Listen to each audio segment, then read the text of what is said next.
கர்த்தருக்கு ஸ்தோத்திரம். செப்பனியா 3ஆம் அதிகாரம் 17வது வசனம். உன் தேவனாகிய கர்த்தர் உன் நடுவில் இருக்கிறார்.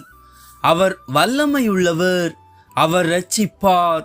தம்முடைய அன்பின் நிமித்தம் அமர்ந்திருப்பார். அவர் உன் பேரில் கம்பீரமாய் களி கூறுவார். கிறிஸ்துவுக்குள் பிரியமானவர்களே, இந்த வேத வசனம் நமக்கு எவ்வளவு ஆறுதலை தருகிறது.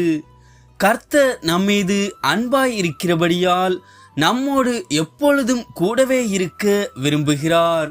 நாம் பல கஷ்டங்கள் நெருக்கங்கள் வழியாக கடந்து செல்கிற வேளைகளில் தமது வல்லமை நிமித்தம் நமக்கு மீட்பையும் விடுதலையும் அருளி செய்து ஆசீர்வதிக்கிறார். அவரிடத்தில் நாம் அன்பு கூறும் பொழுது அவர் நம் பேரில் கம்பீரமாய் களி கூறுவார். ஆமேன். தேவன் தாமே உங்களை ஆசீர்வதிப்பாராக.